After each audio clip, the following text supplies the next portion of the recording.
ವಸ್ತುನಿಷ್ಠತೆ, ವಿಶ್ವಾಸಾರ್ಹತೆ, ನಿಖರತೆಗಾಗಿ ನೋಡ್ತಾ ಇರಿ ನ್ಯೂಸ್ ಪುತ್ತೂರು, ಜನಮನದ ಪ್ರತಿಧ್ವನಿ. ಶುಭ ಸಂಜೆ. ನಾನು ಶ್ರೀಮಾ. ಇಂದಿನ ಮುಖ್ಯಾಂಶಗಳು.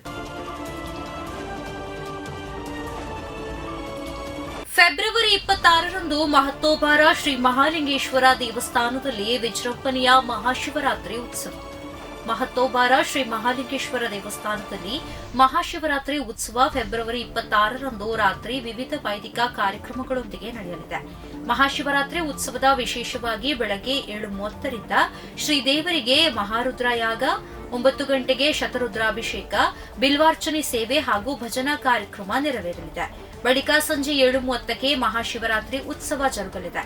ಮಾರ್ಚ್ 11ರಂದು ಪುತ್ತೂರು ಅಂಚೆ ವಿಭಾಗದ ತ್ರೈಮಾಸಿಕ ಅಂಚೆ ಅದಾಲತ್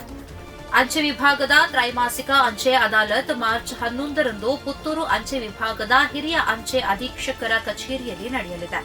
ಅದಾಲತ್ತಿನಲ್ಲಿ ಪುತ್ತೂರು, ಕಡಬ, ಸುಳ್ಯ, ಬಂಟ್ವಾಳ, ಮೂಡಬಿದ್ರೆ, ಬೆಳ್ತಂಗಡಿ, ಕಾರ್ಕಳ ಹಾಗೂ ಹೆಬ್ರಿ ತಾಲೂಕುಗಳ ವ್ಯಾಪ್ತಿಯ ಅಂಚೆ ಸೇವೆಗೆ ಸಂಬಂಧಪಟ್ಟ ಎಲ್ಲಾ ರೀತಿಯ ಸಾರ್ವಜನಿಕ ಕುಂದುಕೊರತೆಗಳನ್ನು, ತಕರಾರುಗಳನ್ನು ಪರಿಶೀಲಿಸಲಾಗುವುದು ಎಂದು ಪ್ರಕಟಣೆ ತಿಳಿಸಿದೆ. ಪತಿ ಹಾಗೂ ಅತ್ತೆ ನಾದಿನಿಯರಿಂದ ದೈಹಿಕ, ಮಾನಸಿಕ ಹಿಂಸೆ, ವಿಷ ಸೇವಿಸಿ ಆತ್ಮಹತ್ಯೆಗೆ ಯತ್ನಿಸಿದ ಪತ್ನಿಗೆ ಪತಿ ಹಾಗೂ ಅತ್ತೆ ನಾದಿನಿಯ ನಿರಂತರ ಮಾನಸಿಕ ಕಿರುಕುಳದಿಂದ ಬೇಸತ್ತ ಮಹಿಳೆಯೊಬ್ಬರು ವಿಷ ಸೇವಿಸಿ ಆತ್ಮಹತ್ಯೆಗೆ ಯತ್ನಿಸಿದ ಘಟನೆ ಬೆಳ್ತಂಗಡಿಯ ಏರ್ಮಾಳಪಳಿಗೆ ಎಂಬಲ್ಲಿ ನಡೆದಿದೆ.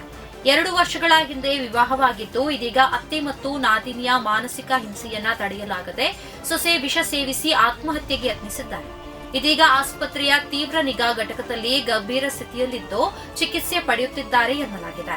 ದಿಲ್ಲಿ ಮುಖ್ಯಮಂತ್ರಿಯಾಗಿ ರೇಖಾ ಗುಪ್ತಾ ಇಂದು ಪ್ರಮಾಣ ವಚನ ಸ್ವೀಕಾರ. ಮೊದಲ ಸಲ ಶಾಸಕಿಯಾದ ಮಹಿಳೆಗೆ ಒಲಿದ ಅದೃಷ್ಟ. ದಿಲ್ಲಿಯ ಮುಖ್ಯಮಂತ್ರಿಯ ಆಯ್ಕೆಯಲ್ಲಿ ಬಿಜೆಪಿ ಹೈಕಮಾಂಡ್ ಸಣ್ಣದೊಂದು ಅಚ್ಚರಿಯನ್ನ ನೀಡಿದೆ.